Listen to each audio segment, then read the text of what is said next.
issues. And I want you to know that I take full responsibility of that. It happened while I was here, and I also take full responsibility for helping lead and chart a pathway forward for us to get to better financial health of the university.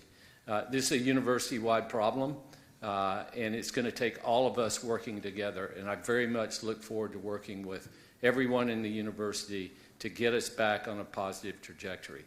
I think many of you have met John Arnold. He's been in many meetings. He's on loan to us from the Board of Regents. Thank you, Chair Duvall, for that.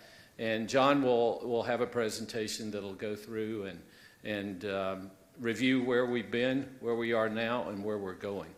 I also would like to thank Regent Duvall for being here today, for his engagement, for the board's response to this, and I can tell you they're very engaged. And Regent Duvall, I appreciate your support and you and the board taking this seriously, and we look forward to working with you and the governor in the weeks and months ahead to solve these problems. So with that, I would like to invite Regent Duvall to make a few comments. Thank you, President Robbins. Let me begin just on a personal note, because I can't help myself. I can't help reflecting on how much this piece of land means to me and my family as the son of the founding dean of the medical school, to be looking out this window with such enormous pride and knowing how much this university has meant to my family. I just want you to know that above all else, this is a special and great place, and I am honor-bound and committed to assure that it will remain a special and great place. But ladies and gentlemen, faculty, staff, and guests, last fall, as you know, the board's financial oversight process detected a precipitous decline in cash on hand at the University of Arizona. The board took immediate action. First, we asked the president to provide us a remediation plan in December. Second, we immediately adopted financial oversight enhancements and new expectations for all three of Arizona's public universities to guide financial processes and board governance, to give us the tools to make sure that this never happens again. The board is now asking this president, President Robbins, to accept this responsibility, accelerate his work, and fix this problem. It happened under his leadership, and we expect him to fix it. We also want to provide the people and the resources to help him succeed.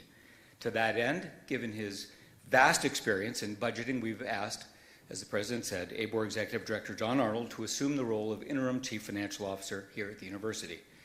John is uniquely qualified for this task. He is one of the state's foremost budget experts, having served Arizona for decades, including as the state budget director during the Great Recession, the leader of the School Facilities Board for 10 years, crisscrossing the state on behalf of K-12, and for the last 9 years at the Arizona Board of Regents. He brings singular expertise to this task.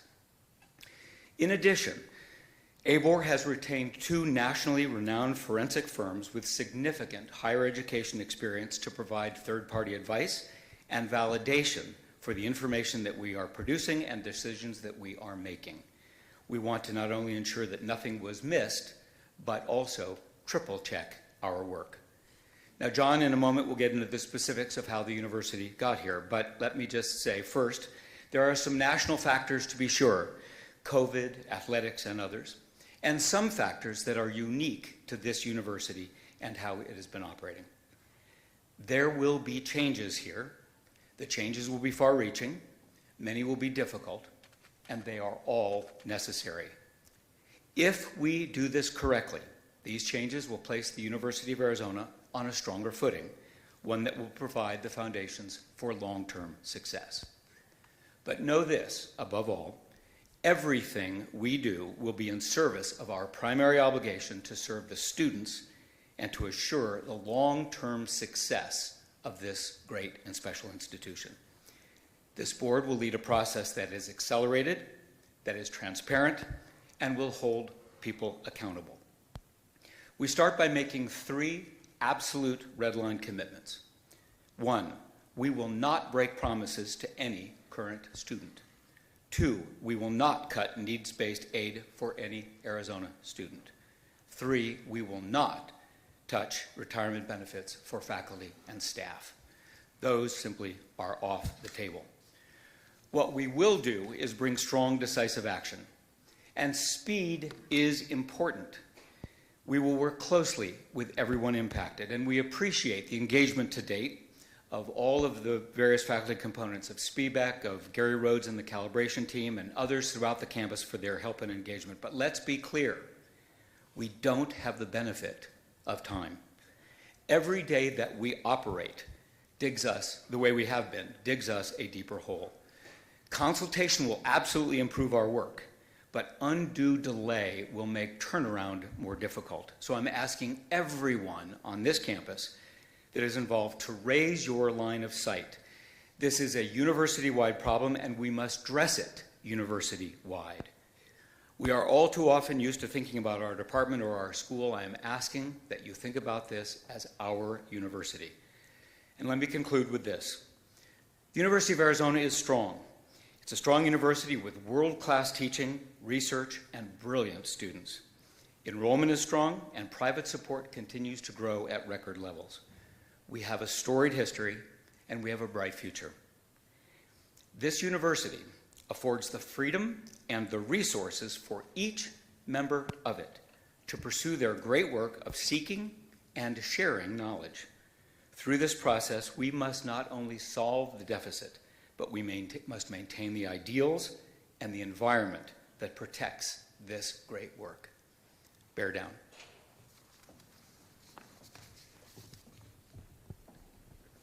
Thank you, Regent Duvall. And now I'd like to ask John to come up and go through a slide deck and a presentation that outlines where we are, where we're going, and what kind of financial discipline we're going to need to move forward. John?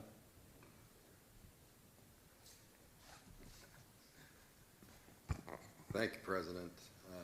And thank everyone for being here today. I deeply appreciate your interest and your cooperation in these matters.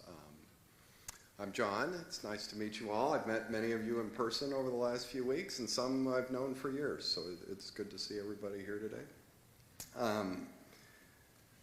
I've been on campus for about 6 weeks now, and just am overwhelmed with the welcome and the response.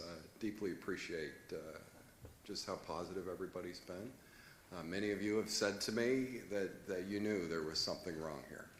And I've been enthused about the energy that I've heard about getting to work to fix those problems. I think there's a real desire to just let's identify the issues and then set them right. Over that 6 weeks, we've worked with many of your staff, many of you directly, and done an overall analysis of the university's financial position. I want to specifically thank Garth for all of his work he's done out of the budget office, really putting in a lot of extra time over the last few weeks to really nail this down, and appreciate the support and welcome from that staff as well. We're going to go through a lot of information today, and I would appreciate it. Let me get through it. As the President said, we'll take some questions once we get to the other side. But what we have found through that 6 weeks is we believe the university is currently operating with about $177 million operating deficit. That's a big number, but it is a correctable number. Additionally, we've identified this issue in time. The university is not currently in any kind of financial jeopardy. We started the year with over $700 million in the bank. We are okay. The university is not in any imminent danger. However, our spending patterns are dangerous, and we're going to have to turn that cost curve over the next several months. While we need to work with some pace as we do that, we do have some time to work with deliberation.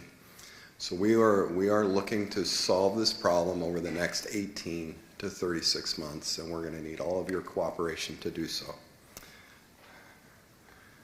Before we get into the specifics, the President specifically asked me to go over this slide and really think about our mission and our core values. And you'll note that mission statement is to continuously improve how we educate and innovate. That will be our guiding principle as we go through this, is to improve. And we believe firmly that we can come out of the other side of this better at how we educate and better at how we innovate. The core values, integrity, compassion, exploration, adaptation, inclusion, and determination will also guide this process as we go through it. We're going to need all of those qualities to get to the end, especially maybe that last word, determination. So let's, again, get into this. What we're going to discuss is how we got here, what happened, and really two questions there. How did we get to this financial position, and why didn't we know about it earlier? And two, where exactly are we? Where exactly are we today? And then what are our immediate next steps? Let me just give a word of caution. We're going to use a lot of numbers. I wish I had another 2 months, 6 months to drill down and really define these numbers, but we don't. We need to give some information out now. And the President felt it was very important that we be as transparent as possible. These numbers are going to change over the next several months as we identify more information and dig into them a little bit deeper. It's the nature of forecasting. Every single forecast ever produced was wrong, and this one is too. But we've been very careful, and we've calculated, that $177 million from 3 different directions, and we feel pretty comfortable. They're all coming out about the same range. So we feel pretty comfortable that the university has a problem in that general scope. So how did we get here? First, the university has some structural problems. Over the last 10 years, the university has used 3 different budget models. We started off, we were using a standard incremental budgeting process. Then we moved to responsibility-centered management, RCM, as I think you all know, and then on to AIB. RCM and AIB are revenue allocation models. They're not really budget models. And what the university saw over the last 10 years is a disconnect between cost and resource allocation. We're allocating resources based on activity, but we weren't really thinking about what does it cost to produce those activities. And so we are misallocating the resources we have on campus today. There is lack of a unified structure across campus. Decision-making and authority is really pushed down to some of the lowest levels around campus. And that model works. It's fine. A lot of universities use that same kind of model. But that type of model has to be supported by intense and appropriate reporting, both from those dispersed offices back to the central and from central out to those dispersed offices, so that the decisions that are being made all across campus can be in context of what's going on with the overall campus instead of being made in isolation. And that lack of reporting is really what hid the overall spending problems that the university had. There was no central warehouse to really see all the spending patterns that were going on across the campus. The university, beyond the structural problems, the university has a revenue problem. Over the last 8 years, we've seen significant growth in institutionally funded financial aid, moving from $189 million in fiscal 18 to a projected $362 million this year. There's 2 reasons for that growth. I see many of you taking notes. Just so you know, we're going to make this slideshow available to everyone, but please continue to take notes. That's good practice. So I talked to some faculty members recently, and they said they're having to teach kids how to take notes, that they just don't come in with that skill set anymore. Anyway, back to institutional financial aid. 2 reasons why that really drove this growth. One, as part of the strategic plan launched back in 2018, there was a deliberate effort to increase the merit level of the Arizona classes. And that was successful. We've seen increases in the merit level of the students who are applying to and being admitted to the university. As part of that effort, we redefined our merit aid structure. We made it very clear how merit aid works, and we made it automatic. meaning if you meet those thresholds, you get the scholarship. Number two, there are realities in the higher education marketplace. Demand for higher education is softening. That's being driven by both demographic issues and perception. You can read any poll in the United States and see that perceptions toward the value of higher education is diminished. And so when you have lowering demand, you lower price to increase demand.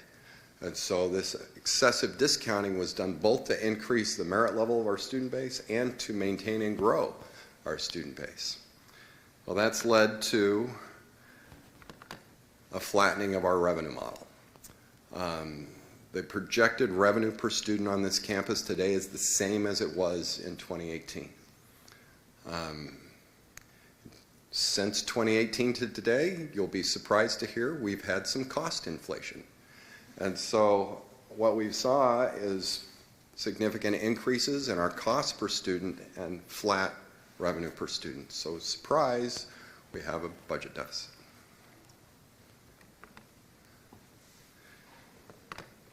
While we were out of balance with cost growth and flat revenues, the university also decided to invest in being better. 6 years ago, the president launched the strategic plan initiatives. We've spent about $140 million on those initiatives over the last 5 years. Additionally, we saw several unit levels decisions to also be better. That's, I don't know, inspired by what the president was preaching. We said, we can do this too. We saw a number of decisions to either through investments in scholarship, investment in students, to add to those costs. The university also set a goal, and the Board of Regents set the goal to reach $1 billion in research. Well, a healthy percentage of that is funded with institutional dollars. And we've seen significant growth in those institutionally funded research dollars. And then finally, there are a number of external factors that have impacted the university over the last several years. Inflation being number one. 8% inflation last year, significant inflation the year before that. That largely manifests itself through salary. And our personnel costs have gone up significantly. COVID, and while the federal government ultimately paid for many of the costs related to COVID, that period changed our focus.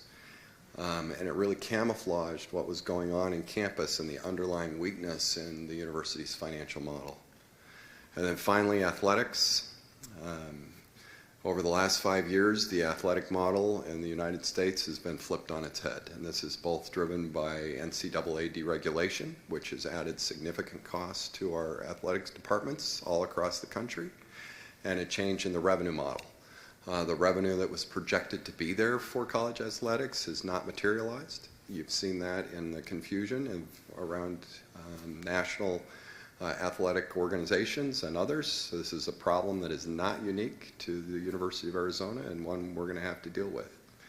I already mentioned the other problems of demographics and changing market. The higher education market as a national industry has taken several hits over the last 4 or 5 years. It's no surprise that there's a large number of universities across the country that are having conversations like the one we're having today. So all these factors conspired together to produce widespread deficit spending across campus. The university has 81 colleges and divisions. Of those 81, 61 are currently in budget deficit. That's 75% of our colleges and divisions are currently in budget deficit. This is not an athletics problem. This is not a problem in the president's office. As Regent Duval said, this is a university-wide problem. And we need to look at it, and we're going to have to solve it on a university-wide level. So where did the money go? There's been so much misinformation in the media and on campus and out there about what happened in fiscal 2023. There's been this idea that through some strange mystical event, $240 million disappeared. We lost $240 million last year. None of that is accurate, so let me just tell you exactly what happened. In fiscal '23, we started the year with $845 million in cash. We ended the year with $705 million in cash. That is a net change of $140 million. The university overspent its budgets by $140 million last year. Where did that go? $61 million, those 81 colleges and divisions overspent by $61 million. Athletics was over budget by $32 million. We spent $15 million out of reserves on the strategic plan. We spent $26 million, and we call this unallocated leases, utilities, institutional costs. So what happens? We allocate the revenue out to the 81 budget units. We don't allocate all the costs out to those 81 budget units. And so there's about $26 million of cost that sits at the center of the university that everybody says, well, that's not my cost. And so we've been funding that out of cash reserves for the last several years. There was a 27th payroll in fiscal 2023. Well, so typically the university has 26 payrolls in the course of a year, but since we pay every 2 weeks, the calendar shifts over time, and about every 11 years there is a 27th payroll, and it happened to be in fiscal 23. There were deferred payroll taxes under the CARES Act during COVID. The federal government allowed us not to pay payroll taxes, but when that expired, they said, we want our money, and that happened to also be in fiscal 23, about $18 million. And then the university acquired UAGC on June 30th of 2023, and when we acquired them, they had $47 million in operating cash that became our cash on that day. And so they impacted the university as $47 million as a net positive to the university. All of that totals up to $140 million reduction in cash. So where are we today? Specifically, we started the year with $705 million, and let me just note, these calculations are before any interventions. And as you all know, we've already started some of those interventions, and there will be more to come, so we very much believe we're going to beat these numbers by the end of the fiscal year. Those 81 colleges and divisions are now overspending by $116 million. You'll note that significant jump between fiscal 23 and fiscal 24. That's largely, almost exclusively explained by payroll increases, personnel costs. Athletics, another $32 million. They're over budget. Those same unallocated costs, $24 million. We're winding down the strategic plan, but there's still $3 million in spend in fiscal 24. And then UAGC is now operating as a unit of the university, and they're currently on track to operate at about a $2.5 million deficit. In total, that's $177 million. I threw 10% in on that number just because there are a lot of unknowns out there. And let's face it, $18 million on a $2.7 billion budget ain't a lot. So the target I have in my head is $195 million. So 705 minus 195 is $510 million. So again, we end this fiscal year with about $500 million in the bank. And at 510, our projected days cash on hand would be about 70 days. Again, before any interventions. So many people ask me, well, where did the money go? What happened? And you know, as we've gone through this, really three things. We invested in students through excessive financial aid. We invested in faculty and staff, trying to retain and attract faculty and staff, largely through salary increases. And athletics. We absorbed a $30 to $35 million hit that the university has not had in the past. So actions taken to date, you're all aware of these. Hiring freeze, compensation freeze, procurement freeze, travel restrictions. These are temporary actions. We put those in place to slow spending in the current fiscal year, to give us a chance to get our arms around what was going on in campus. Now we're going to have to move to permanent solutions. These will all be lifted on July 1st, but it'll be because we're implementing permanent solutions at that time. How will we move forward? So everybody gets nervous at this part. Before I start on that, let me tell you what we're not going to do. And Regent Duval noted a couple of these already. We are not going to reduce need-based aid for Arizona students. The board and the president, myself, we believe we have a moral obligation to bring Arizona students to this campus, and we're going to do everything we can to do that. We will not be reducing need and merit-based aid for any current or accepted student. We've made commitments to those students. This university is going to keep those commitments. We will not be eliminating tuition guarantees for any current or accepted student. We will not be instituting furloughs. Again, that is a temporary measure. We need permanent measures. And we will not be reducing or touching any retirement benefits. So what are we going to do? I'm going to start with athletics. As Regent Duval noted, we'll be bringing in a third-party national accounting firm to help with that process, both to verify the information inside the athletics department and help us review the administrative structure there, make sure we're operating the most efficient and effective athletics department in the country.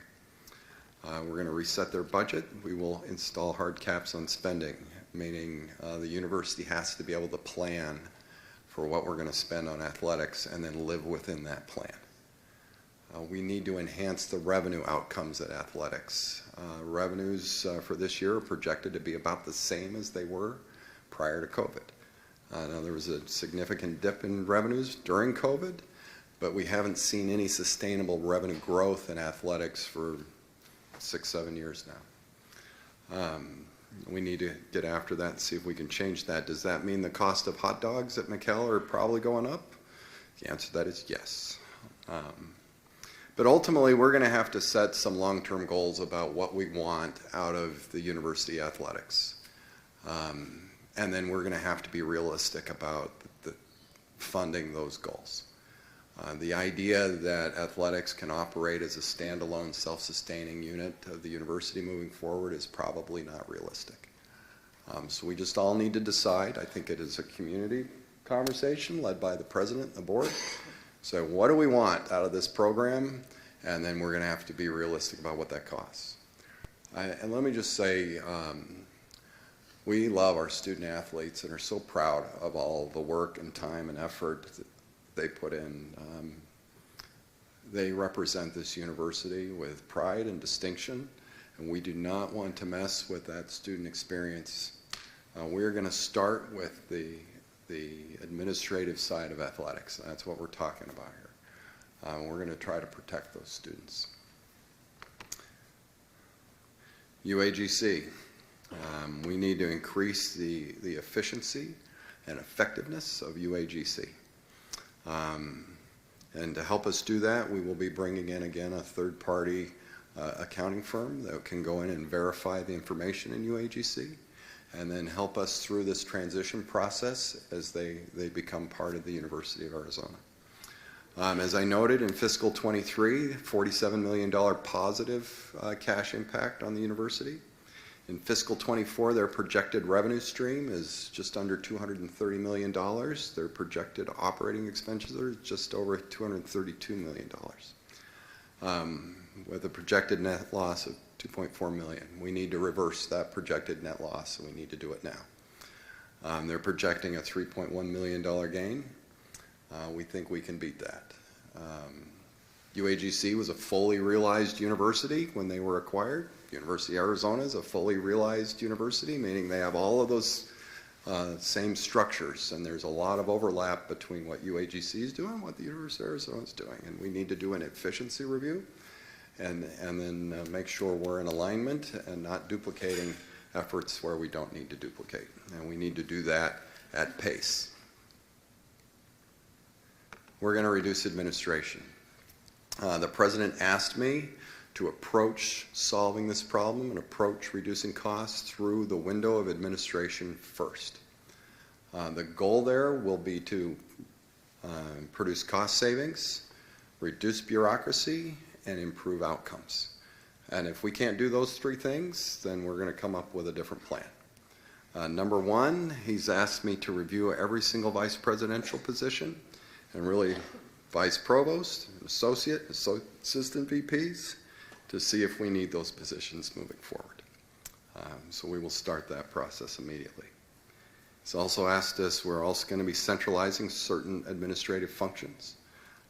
Business and finance, facility management, human resources, IT, marketing, communication, university advancement. You know, because we've worked in such a decentralized decision-making structure, the administrative, each of those points of authority has built up an administrative structure to support that decision-making, which makes sense. But it's created a lot of duplication across campus and inconsistencies across campus. So we need to really go out and build a University of Arizona administrative structure. And we'll be working with you over the next several weeks to what that exactly looks like. That doesn't mean we're going to pull every single body into the central, you know, you're still going to need to be serviced, but we need better outcomes than what we're getting. IT is a great example.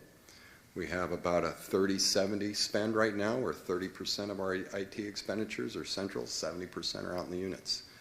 What we're seeing is inefficiencies in procurement and security risks and excessive costs.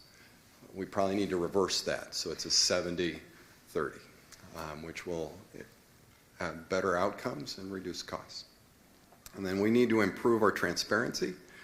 We need better budget management, and we need better communication, so that Central knows what you guys are all doing, and you guys know what we're doing, and you all know what each other is doing. And so when you make a decision, you can see how it impacts everything else on campus, how it impacts the whole of the university. We need to right-size college and division budgets. As I noted, we're misallocating resources, and 61 of our 81 units are in deficit spend. So that means some of you are going to need more resources to do what we've asked you to do. Some of you, we're going to have to ask you to do less. I do not believe in across-the-board cuts. We are not going to do across-the-board cuts. But I also know that you are making decisions right now and in the next few weeks that's going to impact fiscal 25 spend. And so I am giving you an operating parameter, a planning parameter within which I want you to work over the next few weeks until we can get with you and develop a fiscal 25 budget that's real. It's that operating parameter. I want you to assume your costs, your fiscal 24 costs, not your allocation through AIB, but your actual fiscal 24 costs are going to be reduced by 5% in fiscal 25. And again, over the next few weeks, we're going to meet with each of you, and we're going to talk about reality. And when you come to meet, we want you to come in with a 5, 10, and 15% reduction scenarios that can be implemented over the next 18 to 36 months. I'm not saying we're adopting those, but we need to see what are our options out there to pull costs out of the university. Many people have asked me, well, if we're not doing AIB, what will the budget model be? The answer to that is I have no idea. Fiscal 25, we will go through a cost restructuring process. I'm hoping by fiscal 26, we can have a budget model back in place that is predictive so that you can operate in a known environment that provides the appropriate incentives. I think it's going to take us several months to go through that process. And so I don't want to say what it's going to be because I don't know. Let's go work on that together and figure out what it's going to be. To help us through all of this process, we have engaged Huron Consulting. They have a number of budgetary tools that will help us go through this process. Finally, we are going to do a faculty, and this should really read faculty and staff workload review. One thing I've heard over and over since I've been here is that our faculty and staff are overworked. The $177 million is a known cost. We also want to dig out those hidden costs, and unsustainable staffing models are an ongoing cost to the university that we need to be aware of. And so we're going to do a workload review and just see where we're at. Are our staffing models correct? And if they're not, then we're going to have to address them. And we're going to have to, in addition to cost reduction, we need to address the revenue side of the ledger as well. As I noted, we need a new financial aid model.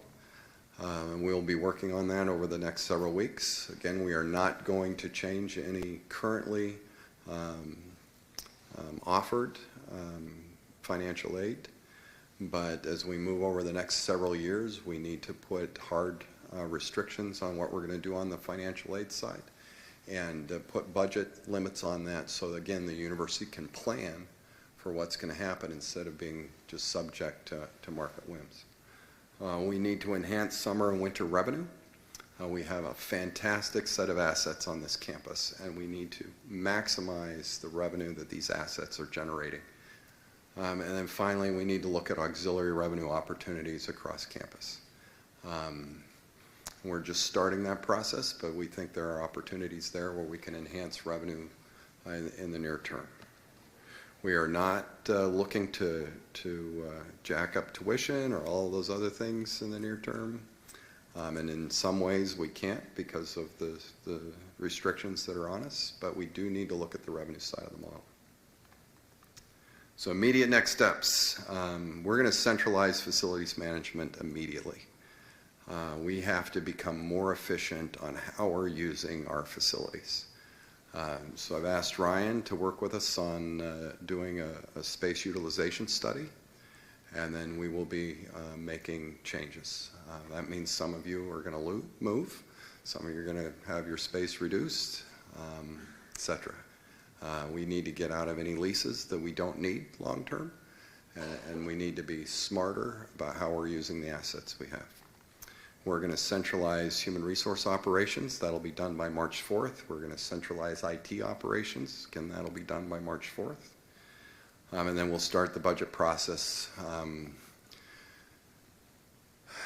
Said February 1st through April 15th. My youngest daughter is a senior in high school. Garth has younger kids. So we're fighting about this timeline right now. But we're going to get through it as quickly as we can so we can give you a hard fiscal 25 budget that you'll be expected to live in. But again, it'll be a realistic budget. We are not going to solve the university's budget deficit all in the next 6 months or really all in the next 18 months. We really need to think over the next 36 months, but we have to take a pretty good step towards that in fiscal 25. And then the new budget model in place by January 1st. This process, we're going to build a transparent process, so there will be consistent reporting out to campus. We're going to establish performance metrics so we can see if the things we're doing are effective. And we will have an accountability process, and that starts with me. And let me just say a moment, just one thing about that. I am going to make mistakes. It's going to happen. I know a lot about budget. I know a lot about the state. I've worked with the board for about 9 years, but you all know so much more about this university than I do. The key will be identifying and correcting those mistakes as quickly as possible. So please, I expect your feedback. I welcome it. But I'm also asking for your patience and your cooperation as we move through this process. And that is the end of today's story. President, thank you. Okay, John, thank you very much for what I know for everyone is a very sobering message. I want to thank Provost Marks and John for working together, Regent Duvall for you being here, and the support and engagement from the board. And I just wanted to now open it up for questions, but before I do, I want to say that even though the headwinds are strong, I think that this is a very solvable situation. This is one of the greatest research universities in the world. We are going to find a way to solve these problems together. We're going to do it with integrity, compassion, and determination from our core values. And we're going to do it with transparency and collaboration and cooperation. It's going to take all of us to solve these issues. So with that, I would like to open it up for questions, and I'm remiss in welcoming all the individuals who are joining us remotely who could not be here in person. So I don't know if there are microphones that can be distributed. If you just don't have a microphone, I'll try to repeat the question so people online can hear. Joellen, Professor Russell. Oh, Joellen's good. What I didn't see is what values, whose values would be used to be doing this right sizing. If it's just efficiency, that makes no sense. We have profound value in things that don't make a lot of money that we agree we need. So whose values? And I'll just note that the current array up front here is not particularly representative of our community. Yes. Good question. I think maybe you had a microphone so everyone could hear it. I think it's going to be a collaborative process. The thing that we will focus on and never waver from, investing in student success, investing in faculty and staff to make sure that you have the resources to do the great work you're doing. There are a lot of things. As John said, we're starting with administration. I've heard a lot about administrative bloat. That's where we're starting. But a lot of these efficiencies are things that we've talked about now for at least 6.5 years I've been here, which is trying to get efficiencies in all the things that John outlined, HR, IT, facilities, those things.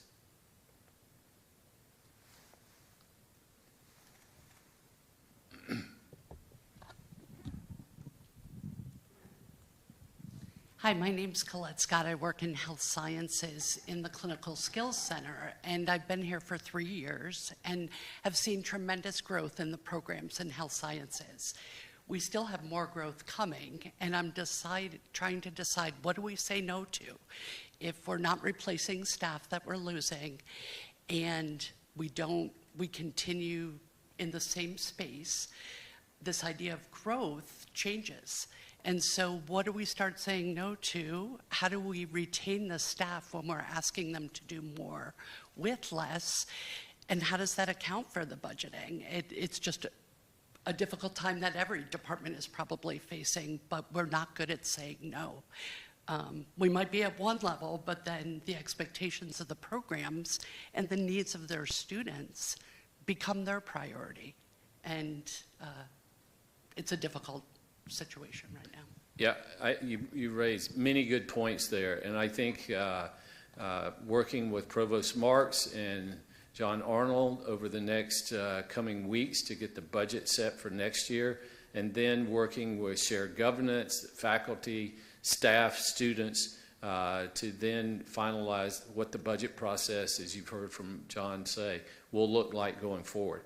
I think we have to make the decisions about decreasing administration, increasing efficiencies. You heard John announce some of the changes that will be made. Those will be debated because we've debated certainly the IT question now for a long time, but we're going to have to go forward and do this. We also have to be mindful of trying to have the resources available at the budget level. So that's departments, that's across all colleges, to make sure that we retain the people that we need to do this work.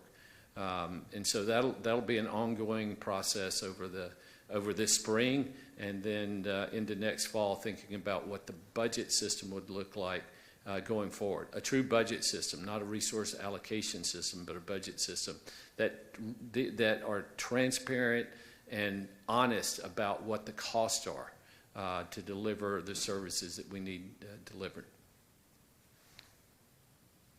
I think I saw Dean Snellman, and then in the back, and then here. Rick.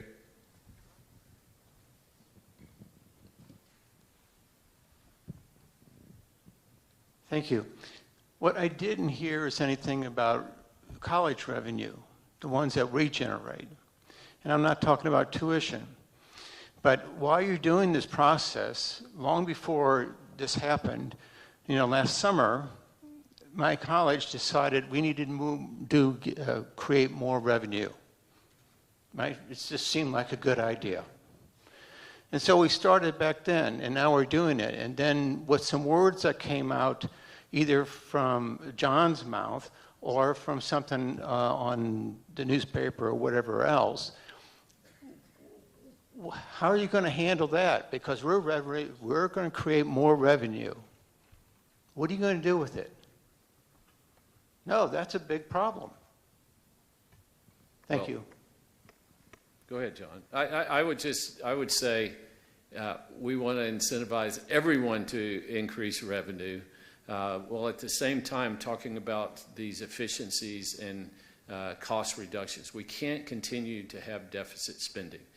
Moreover, I think we want to make these changes in efficiency without harming our students, our faculty, staff, in this entrepreneurial, innovative spirit that we have here that makes us one of the great research universities in the world. John, do you have any additional things? Couple of things. This on? I think so. Okay, good. It doesn't sound like it from down here. Let's see if it is. Yep, it's on. So a couple of things on that front. So the university really operates two budgets. What we call the allocated revenues that come in, and these are largely tuition revenues, student revenues, some auxiliary revenues, state funding. And then we have locally generated revenues, and a lot of these fall into a restricted budget. This budget is largely out there just running at a break-even pace. Everything we've talked about today is in this bucket. We're not going to mess with this bucket. Largely, we can't. But as you talk about, okay, our division, our department I've heard two conflicting arguments. You know, we're running a revenue, you shouldn't mess with us. We have departments that are core to our values that are losing money. You can't mess with them. Well, I can't do both. So either this is a university-wide problem, or only those departments that are generating profit survive. And I don't think that's where we want to be. So we need to, as Regent Duval asked, we need to elevate our vision a little bit. You know, we're a university. We're not a series of, you know, loosely connected departments and colleges. And we need to think about ourselves as a university if we're going to really solve this. Okay, we had several other questions in the back. Yeah. Thank you. Yes, Chris Segrin, Communication Department. President Robbins, first of all, I want to thank you very much for inviting us here and bringing this distinguished panel of guests before us. We greatly appreciate it. My question, I believe, is perhaps for Regents Duval and Arnold, although perhaps anybody on the board can answer this. We are all aware that Governor Hobbs seems to be looking for three things very quickly: a report, a plan, and a change in personnel. So I'm wondering if you can just briefly comment on where we're at with those, what kind of timeline, if you think you can meet these very short deadlines that she's put forth. Thank you. Thank you for your question. The governor is both governor and a regent, cares very deeply about the university. Her budget request reflects that she cares deeply about this university, and we're grateful for her engagement. She has given us a number of her views. Look, she is a strong leader with strong views. That's what we would hope from her, and we're grateful to get them. She asked us to draw a red line around Arizona students, and we have. She's asked us to bring a auditing firm to task and to bear to bring third-party credibility to this exercise, and today, as per our announcement, we have. We are highly tuned to her directions and her suggestions and appreciate them. But what she is really talking about is making sure that we are transparent and communicating in a way that all the stakeholders, both in the university and in the community at large, understand what we're doing, why we're doing it, and what our objectives are to assure the long-term success of the university. And in that, we are fully aligned. Sort of 3 rows down. Yes, we could get a mic there.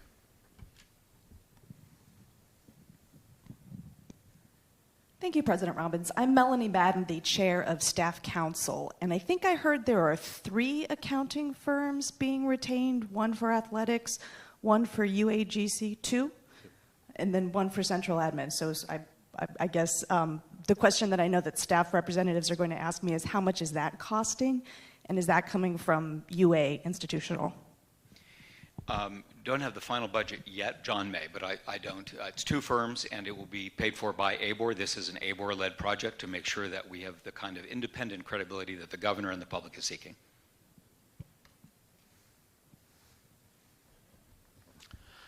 Thank you. Good afternoon. I'm Wolfgang Fink. I'm the chair of the Committee of 11, the oldest committee of the University of Arizona in shared governance.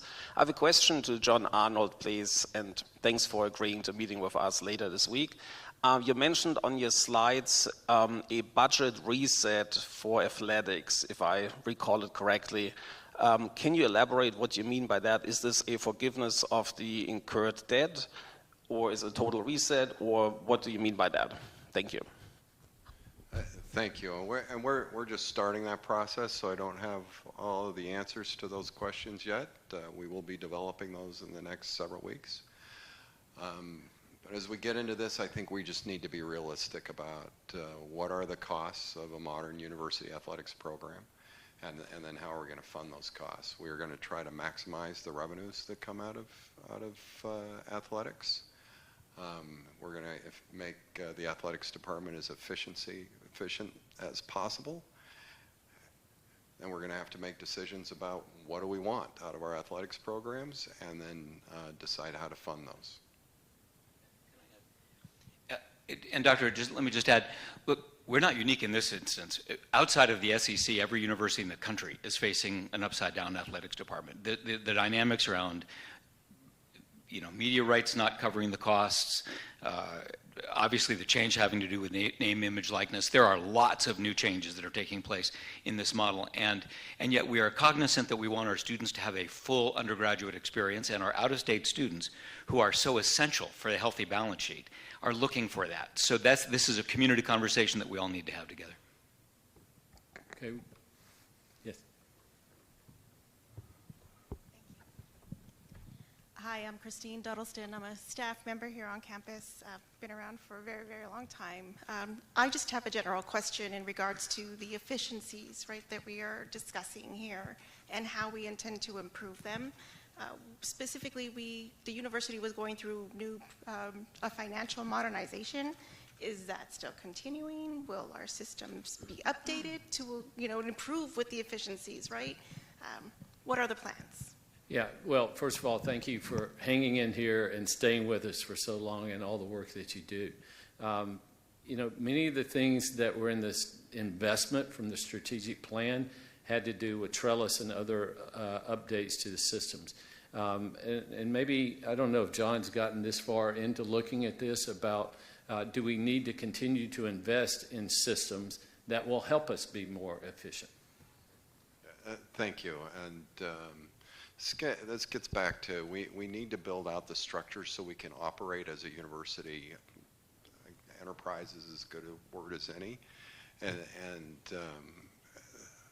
That's both in restructuring our chart of accounts and the accounting system and all of that so it's consistent, and then giving the tools out to the departments and colleges and divisions so that they have the information they need. I'm just getting into the financial modernization program and where we're at in that program.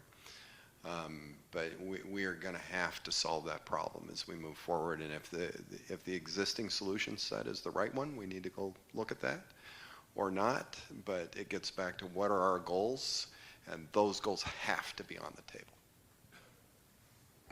And I would just add, we can't stop investing in things. We need to continue to invest in the things that are core to this university: our students, our faculty, staff, our research mission, and our service mission. I mean, we are the land-grant university, and I'll be going on Wednesday to testify at the House Appropriations Committee. I'm sure I'm going to get lots of questions. I welcome them because I believe we've got a plan that will help us get through this, but we can't continue to run this great university and be successful without making some investments along the way. Any other questions? Yes, I'm on.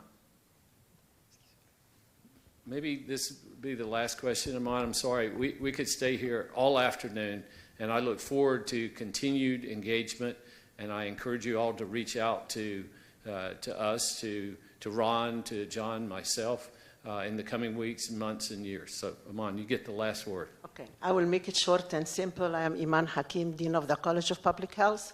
And my question is related to the fact some colleges and units have accumulated some reserve over the year for their strategic planning. And we were told that the reserve will be kept. We will follow the whatever budget, but the reserve will not be taken away. So I just want to ask John, is this still the case or there is different plans? Thank you. Great question. So this $704 million, 700 million, I can't remember the exact number, is allocated out across all the budget units that we talked about, and it sits there as your cash reserves. And we have a number of departments that are deficit spending that have spent through their cash reserves. So they're actually negative cash reserves out there. So when they're spending those dollars, the cash reserves that are held at the College of Public Health or wherever else are automatically being drained. We need to stop that. We need to stop that. I do believe the cash reserves should be held at the department level, at the college level. What we need is better communication between the departments, central, on your plans for those cash reserves. The Board of Regents is looking at policy that is going to put in some of those controls and communication and make those requirements across all three universities. We're currently working with them. I think all three universities are working with the board office to make sure that language is appropriate to give you the freedom to go out and invest and make strategic advancements in your own colleges and divisions, but also so it's done in a way that everybody knows what's happening and what the plans are, so that overall university cash remains at a stable level. Yeah, and I would end by saying I am a strong believer that every department, every college, every unit should have strong reserves. And my hope is that by stopping the deficit spending we have in the structural deficit, we can allow the units and colleges to have those strong reserves to invest in strategic things that they need to do that are going to be important for us to continue on our continued rise as one of the leading research universities in the world. So with that, I think I'll thank you all again for being here. This is just the beginning of, as I said to John, we needed to take our time starting late October, November, trying to diagnose what the problem is. We've got financial health issues, but we've got to diagnose the problem correctly so that we can then come up with a plan for a treatment strategy that will get us in better financial health. So I would ask you all to be, I know there's a lot of angst, I know there's a lot of concern, even anger, and I would ask you to be patient and to work with us. We look forward to collaborating, to working with all of the faculty, staff, our students, to get this right, and I'm confident that we will.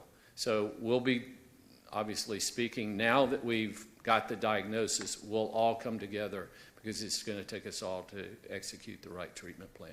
Thank you. Have a good rest of your day, and I appreciate you being here.